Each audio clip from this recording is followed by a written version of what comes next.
This conference will now be recorded. Okay, it is June 8th, 2022, and we're getting close to the official start of summer, and lots of things are happening in the market right now. And we're going to talk about some of the national stuff, and we're going to do local stuff next week. But for right now, I wanted to get started. It's been a long time since we've had Matthew Hansen with us, and he approached me a good month ago or so. If you guys don't know who Matthew is, there he is. He is with Cutco Knives, and here is, I'm going to share my screen so you can see that and see. Here's Matthew. So Matthew, you want to give us about 5 minutes about what's going on with Cutco Knives and what's going on with your life? Yeah, absolutely. Yeah. So thanks, Lene, for having me. So I've been working with realtors and lenders in Central Oregon and all throughout the state for about 14 years. And I wanted to talk really briefly about the importance of long-term client retention before I touch on some remarkable strategic gift ideas. Now, most agents, according to NAR, are not retaining their clients long-term. So we did some digging and found some statistics that are very relevant. 90% of home buyers and sellers out there shortly after the transaction said that they would use their agent again. Now, any guesses as to what percentage of realtors are actually gaining that repeat business from their own clients on their next deal? We're talking about 5-6 years from now. Anyone know that stat? It was updated again last year. It used to be a different number. Any guesses? Linnea, you want to guess? We talk about that an awful lot, and we talk about the importance of client retention within our brokerage. And so it's significant. If you don't maintain a connection with your client, it's only about 20-25% actually use the same agent again. Yeah, I think it was just updated to 18%. So it's so crazy, right? Yeah. So 82% of the time that future business is lost to a different agent. So it begs the question, what are those 18% doing that the other 82% may be overlooking? And that is a quite loaded question. They're doing social media engagement, pop buys, client appreciation parties, handwritten thank you cards. Remembering their clients' birthdays is always a good idea. But there's one area that gets overlooked, and that's the area of closing gifts. Now, closing gifts are very, very typical to give. About 99% of agents here in Oregon give a closing gift, and that typically looks like a gift basket filled with wine, coffee, chocolate, cheese, whiskey, you name it. I've seen everything but a puppy put into a gift basket. Or another really popular gift that's easy to grab and go are gift cards to their favorite restaurant, store, etc. But 90% of the gifts out there, everything except for the puppy that I mentioned, have two things in common. They're consumed, they're eaten, spent, or drank, and they're out of sight, out of mind. So they're consumed and forgotten in a short amount of time. So what we do is we focus in on the epicenter of the home, which according to NAR is the kitchen, and we brand you with your clients with a forever gift of the highest quality cutlery in the world. So for those of you who have not heard of Cutco, Cutco are US made and have been since 1949. They're guaranteed forever, they're sharpened for free, and they hold a better edge than the finest German and Japanese knives in the world. They're very low maintenance for the home owner, which is so key. So we brand your information on these, which becomes a legal write-off under marketing, which is nice because the IRS hasn't changed their deduction on closing gifts since 1954 when the $25 deduction limitation came out. So you can get the write-off you truly deserve by branding yourself this way. We also do something unique now as well. We offer a way to brand the recipient's name on these. So if you want your clients' names instead of your branding on these, we can do that now. And that's a really nice personal touch. So we can ship the gifts individually to your clients. So in a nutshell, Cutco offers a gift that is forever in quality. So it aligns with a lifelong relationship that you wish to build with your clients. It brands you forever in the kitchen. It keeps you top of mind that way in front of your clients and their guests, because you can't be at every single social, every birthday party, barbecue, etc. But you can place something in their hands that's permanent and quality, high quality. So that's what we do for our clients. We put a system in place so they have gifts on hand, and our gifts already range in price of what realtors are already spending. Between $75 and $300 are almost all the gifts. And oh, thanks, Linnea, for bringing up the website there. Those are our curated gifts that we've created from over 100 products that Cutco makes down to these are the ones that are going to engrave the best, be seen the most often, and used the most often. So I would love to follow up with you guys and get you some information, but I also want to do a little giveaway here and give away a piece of Cutco to one lucky winner. So would you guys go ahead and text me? And I don't know, does the camera reverse my phone number, Linnea, or can you guys see it okay? No, we can see it. It's You want to type it into 503. the chat box? Yeah, put it in the chat box. Yeah, if you guys want to text me, I can get you some more information and you'll also be entered into the drawing. But it's 503-740-3958. And our website, cutcoclosinggifts.com, which Linnea has up, is useful for looking at all the gifts, but I'd love to cover pricing options, cover our quantity discounts with you, and see if I can serve you guys well. So without further ado, I encourage you all to stay top of mind with all your clients and stay known, liked, loved, and appreciated. So I do appreciate you all, and I think I kept it within 5 minutes there, Linnea. So take it away. Thanks, Yeah, thanks, Matt. Really appreciate that. Thank you very much. thank you. Okay, guys. Thanks. And for those who've never used Cutco, I know there's a few of our brokers who've been using them very consistently for a long, long period of time. I've had a couple pieces myself over the years, and they never wear out. They've been great. And a couple of those knives have been kind of like, oh, it's always sharp. I never have to worry about it. So it's nice. Anyway, thank you guys. Okay, let's go ahead and get started on what's happening. So, okay. So I think we're all seeing, excuse me, some changes in our market. And if you haven't seen those changes or felt them,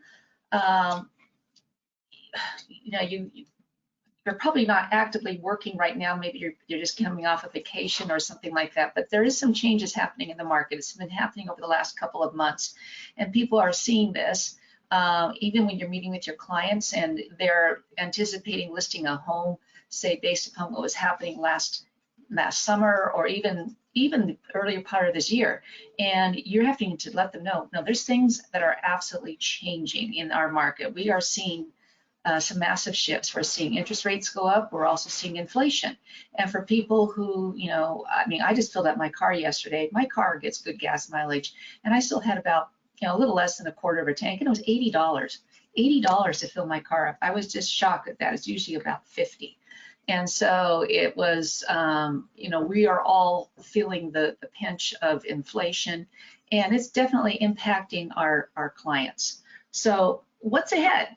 What's our crystal ball say? So let's take a look at that. You know, people are looking at the market. What's happening? No.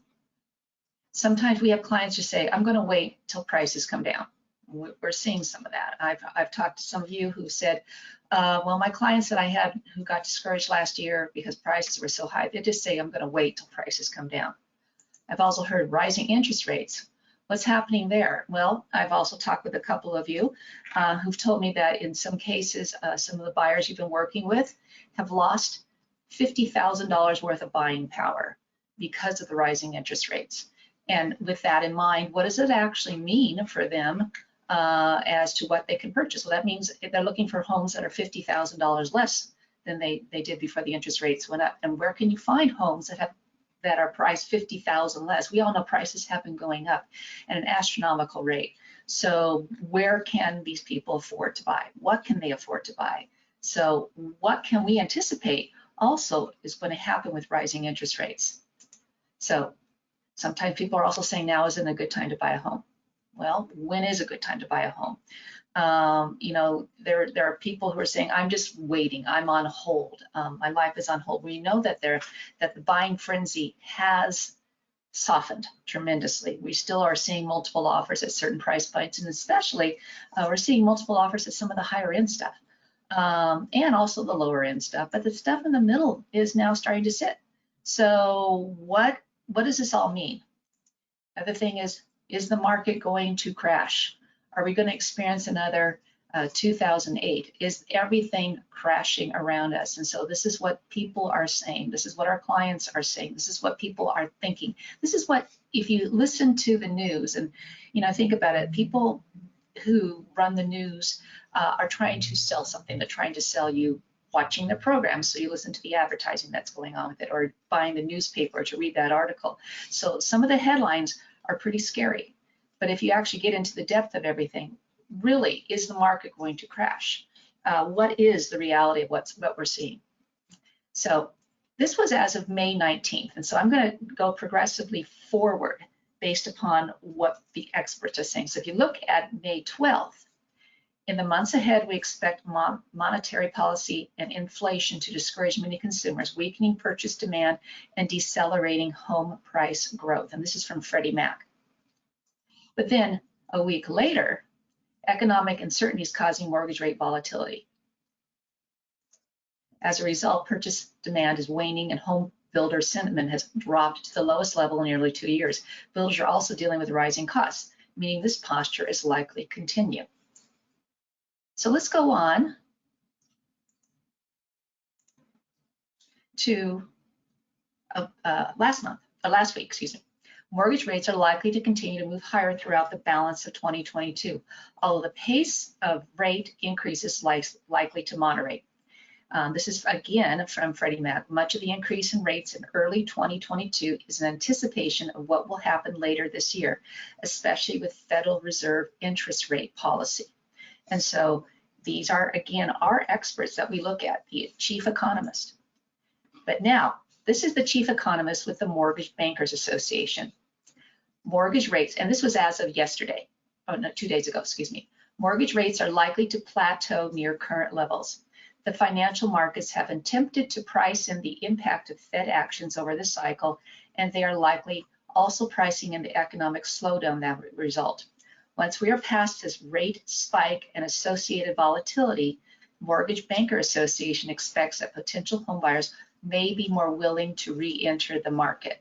So what the chief economist here at the Mortgage Bankers Association is saying, they're saying in his idea, it's this rapid increase is scaring people. But if we start leveling off, we may see people being more willing and less frightened and more willing to jump into the market again. It's not to say we don't have people who are actively working with buyers right now, but there is a hesitation. Interest rates have changed. Any comments from anybody here before we move on to next thing? What are you guys seeing? I want to have this interactive. I like to hear from you. Are you seeing the same sort of thing yourself? Anyone want to volunteer? If so, just unmute your mic and pop up with your thoughts. If not, I'll just move on. Okay, this is something to look at. And if you look at, this is the Freddie Mac 30-year fixed rate from January of 22 to today. So this is what's happened this year. We started off at 3.22 or 3.11 the end of December, and we had this huge rapid increase up until the beginning of May. And now look what's happened since that point in time. So if you look at this a little bit more with a chart, like a line, this rapid increase, which really has impacted, like I said, the buying power of a lot of buyers who need to finance. But since that rapid increase, it's kind of leveled off. We've had some spikes up and then some spikes down. So what does that mean? Is this rapid increase now kind of level off and we're going to bounce around 5% for the rest of the year? I don't know for sure, but if you look at that, current mortgage rate compared to the last 5 decades. So let's take a look at it. If the current rate's around 5.25, if you go back to the 1970s, where interest rates were at 8.86%, the 1980s at 12.7, the 1990s at 8 again, 2000s at 6, and the 2010s below 5. The current rate is still historically really, really good. I think the concern with many people is the rapid increase. This happened in just a few months, going from 3 to over 5. But now, what's going to happen? If you look at it, for the last 50 years, and they go back to the 50 years ago, 1970s, the 30-year mortgage rate has moved in unison with the 10-year Treasury rate. So if you take a peek at what's going on with the 10-year Treasury, you can probably anticipate this is what's going to happen also to mortgages going forward. So the 30-year mortgage rate follows this extremely well. So another way of looking at it. January of this year, we went from 1.72% to 2.85% with a little drop off. And again, the 30-year mortgage rate went from 3.22% to 5.3%. And now we're seeing a little bit of a drop off as the Treasury rate dropped off too. So it follows it. It's a little behind the Treasury rate.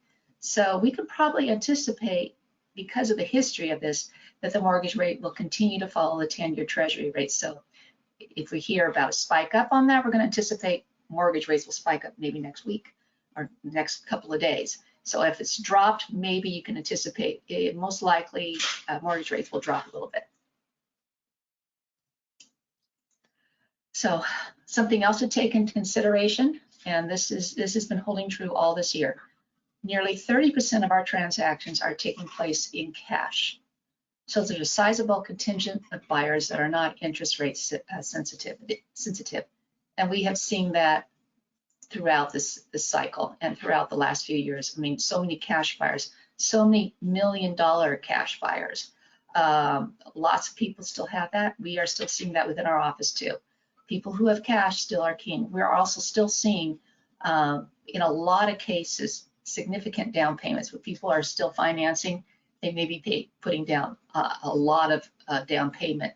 So that's a plus. In some cases with multiple offers, if they're still financing, some people are winning when they have more down as opposed to those that don't have as much down. So it's still it's a sizable contingent of our buyers, cash buyers. So experts don't believe the market is in a bubble or a crash is in the cards, like during the Great Recession. Remember, the nation is still suffering from a housing shortage that has reached crisis proportions at a time when many millennials are reaching the age when they start to consider home ownership. And that's likely to keep prices high. And this quote is from Realtor.com. We are still seeing supply and demand. I know that since coming out of the recession, the housing recession, we've had, supply issues. During the recession, we had such a strong buyer's market. Sellers were getting beaten up all the time. You want that home at this price, and you want the seller to pay these sort of closing costs, and the asking price was rarely met. Usually you started your negotiations below that. And that was the reality that we dealt with during the housing crisis. Coming out of the housing crisis, we had a very short period of time we had a balanced market. We went really quickly into a seller's market, which of course is less than 5 months of supply. And we've been dealing like that for quite some time, but nothing like the situation we had once COVID hit. And we had that massive amount of buyer influx into our area, which really pushed multiple offers and bidding wars and prices up. And the experts are anticipating, again, this is national trends, that across the country, we still don't have enough inventory for the needs of our existing home buyers. And so, especially with millennials entering the market. So we are at a point in which we still don't have enough inventory. So, come on. If you look at existing home sales, so let's take a peek at what has been happening. Again, this is across the country. If we look back at 2017, 2018, 2019, which were great markets, they were really, really great markets. We looked at those, and compared to right now, we are above across the nation where we were in 2018 and 2019 as far as sales, seasonally adjusted sales. 2020, we are where we are right now. Remember, with 2020, when COVID hit, we had in February, March, a big dip, and then we came out of it. And of course, 2021 was unheard of with the amount of sales that we were having the first part of the year. But right now, in April of 2022, we're similar to what we were in 2020, which is still ahead of these great months, these great years pre-COVID. So existing home sales are still strong. It just feels different. I know the first part of the year, first quarter, part of second quarter, sales were really strong, but it feels like the brakes have gone on. So part of this added sales that we've had through April were based upon super strong January and February. So again, pre-pandemic sales, this is kind of where we were, and we're still above pre-pandemic sales. So here is the 2022 total home sales forecasts in millions from these major economic forecasters. So Freddie Mac is the high with 6.9%, but the Mortgage Bankers Association 6.7, NAR at 6.3, and Fannie Mae at 6.1 in millions. That's the anticipation. But we're still going to have strong sales across the country. So the average is 6.5 million. So the housing market is at a turning point.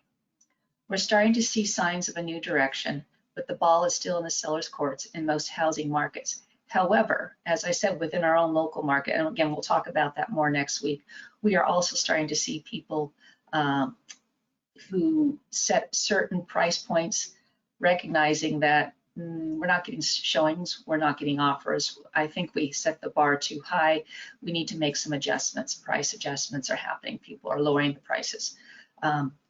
Not necessarily at all price points, though. The high-end new construction is still being snatched up and grabbed. But certain other things are changing.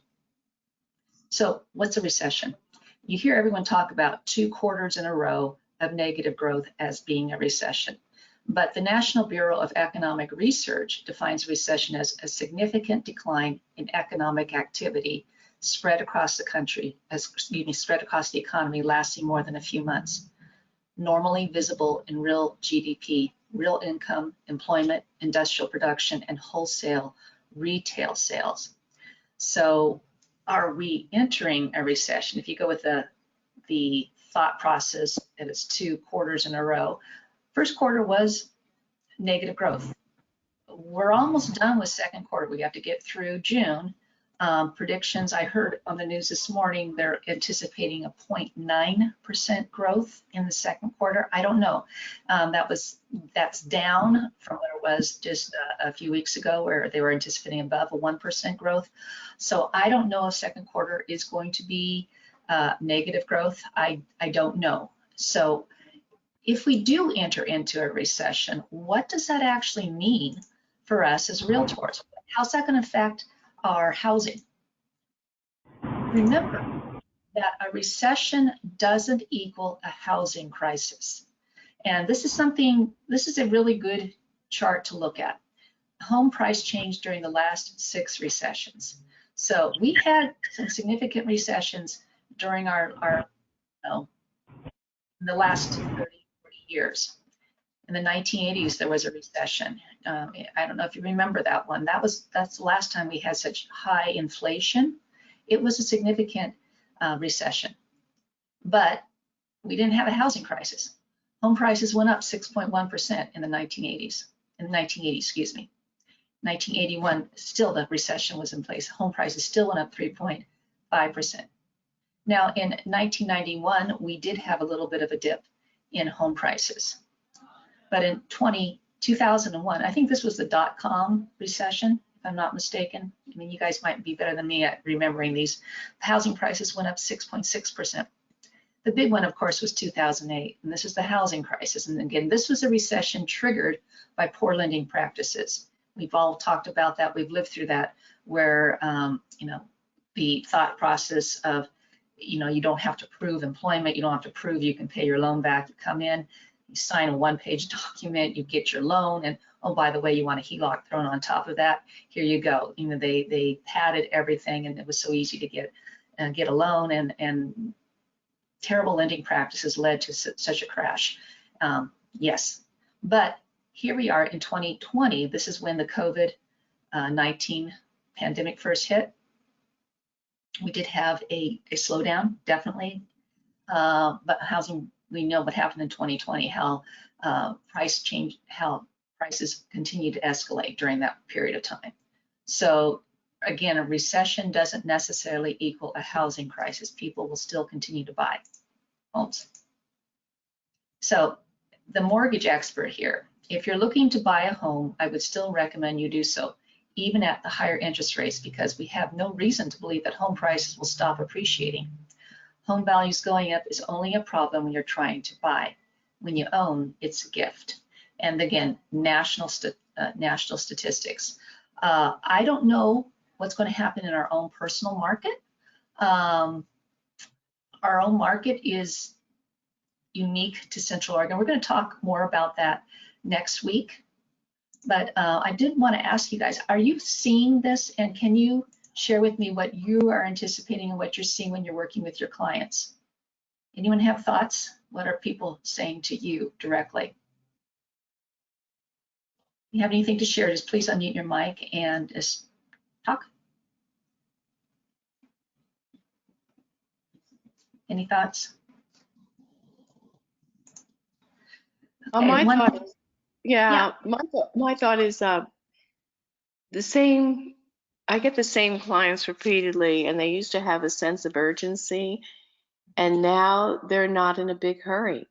And I'm not sure what they're saying that I'm not seeing that makes them think it's any easier to buy a home, because it's still a competitive market. But one after another, they're kind of putting the brakes on and taking their time now, and that's the change I'm just witnessing. Are they at a specific price point, Diane, or are they all over the board? Yeah, they're well, one is at 850, and then the other three are all $1 million to $3 million. Hmm. And in both price ranges, the homes go like that, and they know it. But the same buyers in those same prices before used to be ready to go, like, hurry up, let's get my offer in. And now, if they even say things like, "Oh, if I don't get it, there'll be another home," like, you Mhm. know, okay. So So they're it just, just yeah, a they're move. just I don't know. It's a mental or change in their brain for something. For some reason, people just don't seem as urgent in getting into the market. Mhm. Mhm. And I'm seeing that too.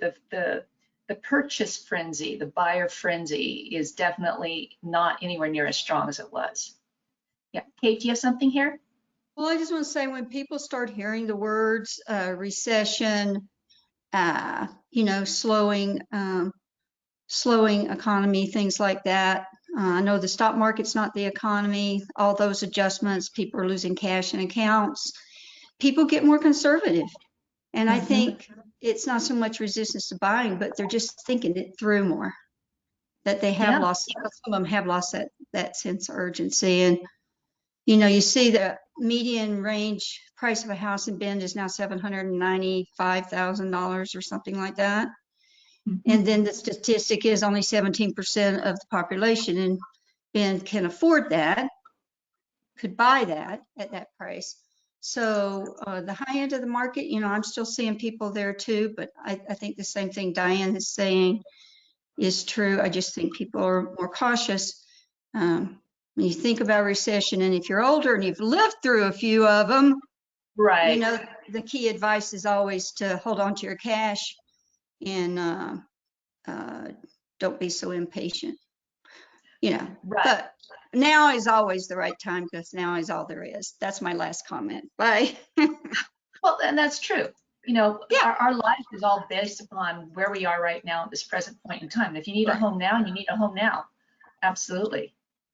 I wasn't going to talk a lot about this yet, but I find this always very interesting to look at what is actually happening in our market. Now, what I just did is I popped to Bend, single family, less than an acre, and I switched the category. This is a line over the last 3 years, and each spot is where it was that month. So if I do the summary, rolling, it's a conglomerate of 12 months, and that shows trends. But I like looking at monthly figures. And so, as you were saying, Kate, truly, the median home price, if you look at this, it went up to 770 in April. It's down to 740.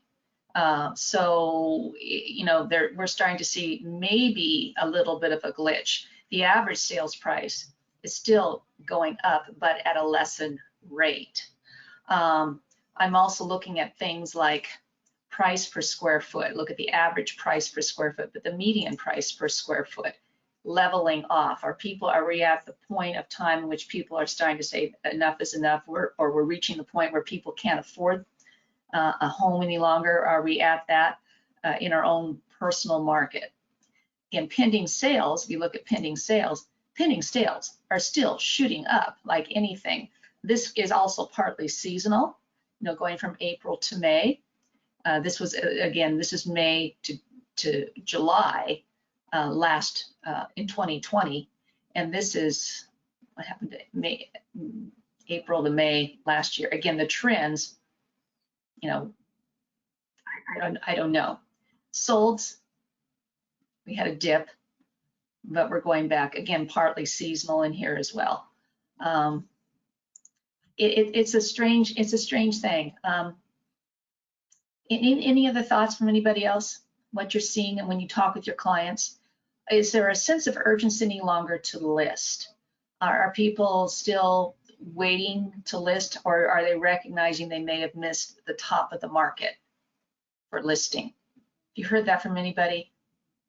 Has anyone shared that with you?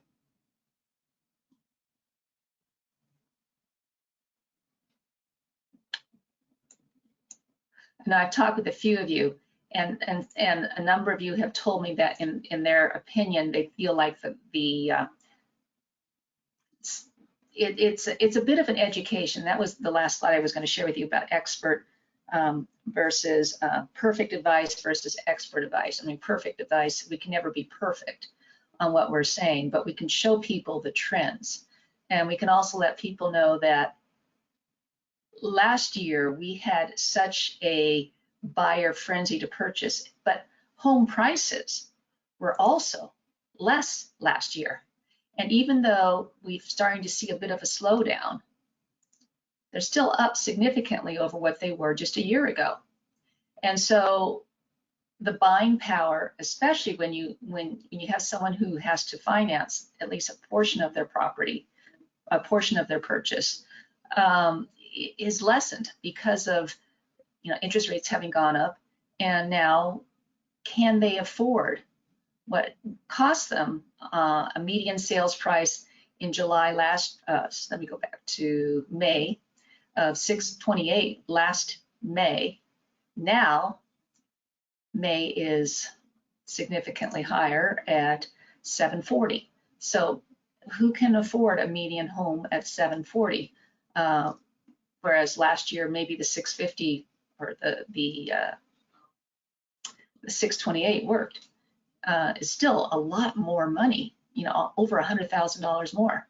So who can afford that? I mean, when did entry level become 500,000 or higher? I mean, when we first opened our doors here at Ben Premier, our luxury homes were those over 500,000. If you can remember that, that was, and nowadays 500,000 is a starter home. So where are we going to go? All we can do is show our clients these are the trends. And if someone needs to sell, I would suggest selling now versus later. Listing now, especially again from a seasonal perspective, we're entering our peak selling time, summertime, when people are out and about. We're also seeing people, even for our agents who are on floor, they're having some good walk-ins, they're having some good floor calls, they're having people who are coming to town again, tourists coming, people who are considering moving here to Bend. So we're seeing some of that again as well. Any other thoughts from anybody? So we're going to go into detail more next week concerning what's happening in our local market, but I just wanted to show some of this to you. If no one has anything else to say, how about haves and wants?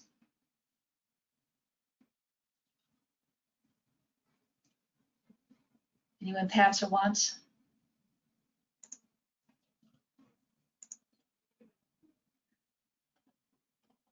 I think everyone got Misty's have yesterday. She's looking for some development land for her client. We sent an email to everybody on that. I have a want.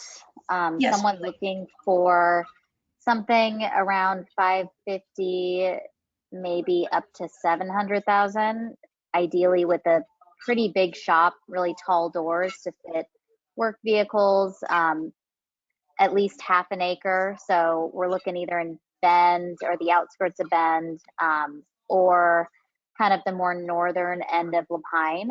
A small house is fine for them, but the shop is going to be the big selling point. So if anyone has anything coming up, anything not on MLS, that'd be great. Let me know, Julie.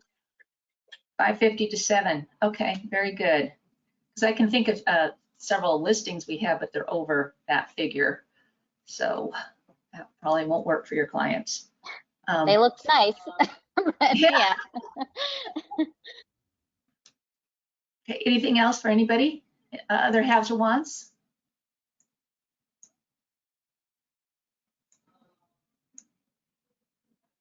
Okay, if not, that's all I have for today. We're gonna, tomorrow I will be out of the office at a core event. It's something I will still be reviewing things in between speakers and stuff, but I will be here in Central Oregon, but I will be over at MLS at core for most of tomorrow. Also, I hope everyone got the flyer from Bill. He's doing a broker open tomorrow afternoon, I think around starting at 3:30 at his Woodside Ranch property. I'm sure he'd appreciate everyone popping by and giving him some feedback so he can provide his sellers with some information as to what you think about the home and all that. So if nothing else, I appreciate everyone, and please let me know if you have questions or concerns about anything. Thanks so much.